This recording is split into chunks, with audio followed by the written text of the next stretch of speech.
युधिष्ठिर को राज सिंहासन बिठाया।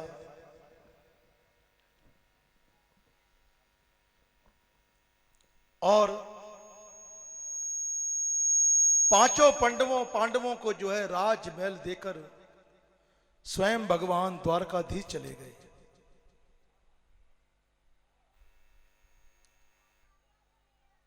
राजा परीक्षित युधिष्ठिर के पोत्रे का जब जन्म होता है, उत्तरा के गर्भ से राजा परीक्षित का जन्म हुआ। और जिस समय इनका जन्म हुआ तो राजा युधिष्ठिर बहुत ही खुश हुए और प्रजा तीर्थ नामक लगन में अपने पोत्रे का नामकरण रखवाया। उच्च ग्रहों की स्थिति में परीक्षित जी ने जन्म लिया। उनका नाम क्या रखा गया? परीक्षित। बहुत सी गौएं दान की, धन दान किया, ब्राह्मणों को, संतों को संतुष्ट किया, उन सबका आशीर्वाद अपने पोत्रे को दिलवाया। बड़े प्रसन्न हुए।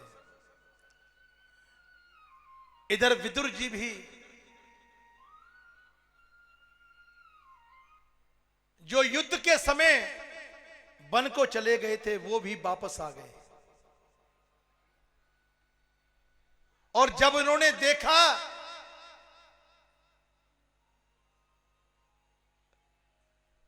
कि धृतराष्ट्र के सभी पुत्रों को मार दिया गया है, युधिष्ठिर पांचों भाई गद्दी पर विराजमान हैं, बड़े प्रसन्न हुए। लेकिन जब वो अपने भाई धृतराष्ट्र को मिलने के लिए गए तो उनकी हालत को देखकर वो रह नहीं पाए कि हे भाई, अब तू क्या सोच कर रहा है? अब तू क्या विचार कर रहा है? अब तो हरि का नाम ले ले। अगर तू चाहता तो युद्ध ना होता, अगर तू चाहता तो तेरे पुत्र ना मरते, अगर तू चाहता तो यह महाभारत ना होता। लेकिन तू गद्दी और अपने पुत्र के मोह में इतना गिर गया था कि तूने पांडवों के पुत्रों के साथ जो है तू अन्याय करता रहा।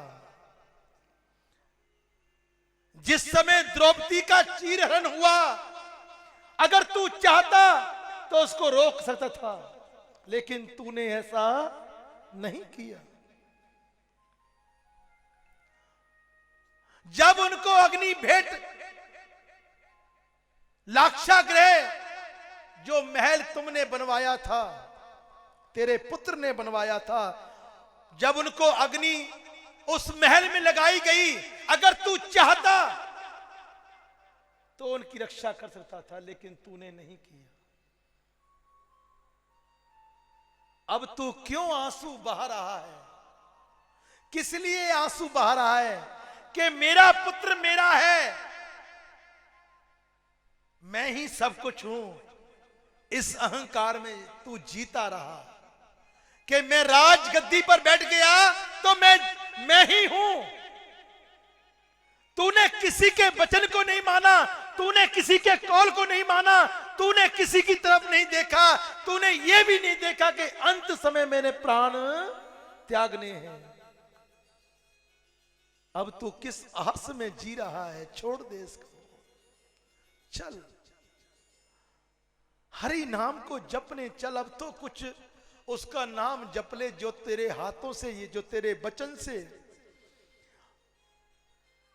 कई लोग पाप हाथों से करते हैं, कई लोग वचन से पाप करते हैं कि मैंने वचन दिया है कि ब्राह्मण को दान करना है और उस वचन को लेकर मैं दान नहीं करता हूं, तो उसके भी तुम पाप के भागी बनते हो।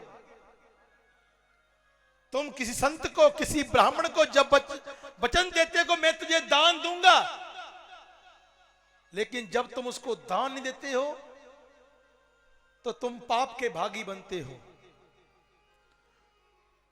तुमने कोई दान नहीं किया, अब तो कुछ राम का नाम ले ले। आधी रात को ही विदुर जी धृतराष्ट्र को लेकर, उसकी पत्नी गांधारी को लेकर चले गए, बिन बताए हुए, किसी को नहीं बताया, चले गए वो। जब सुबह हुई, युधिष्ठिर ने देखा कि भाई आज पिताजी नहीं आए, नजर नहीं आ रहे, महाराज कहां हैं। उनके खेमे में जाकर देखा तो वहां पर ना तो पिताजी थे और ना माताजी थी। बड़े सोच करने लगा, कहां चले गए, कहां चले गए, बिन बताए कहां चले गए। तब नारद जी ने कहा कि भाई वो विदुर जी आए थे और उनको साथ लेकर चले गए। वन में जाकर उन्होंने तपस्या की, हरि का नाम लेना आरंभ कर दिया और हरि का नाम लेते लेते वो बैकुंठ धाम को चले गए। इधर युधिष्ठिर ने जब समय देखा तो युधिष्ठिर भी अपने पोत्रे को गद्दी देकर परीक्षित को गद्दी दे दी कि हे पुत्र, अब तू इस गद्दी को संभाल। जैसे हमारे वंशज ब्राह्मणों की सेवा करते आए, संतों की सेवा करते आए, गौओं की सेवा करते आए, तो ऐसे ही इस गद्दी का मान रखना, इस गद्दी को कभी दाग मत लगने देना। राजा परीक्षित को जो है गद्दी पर बिठाया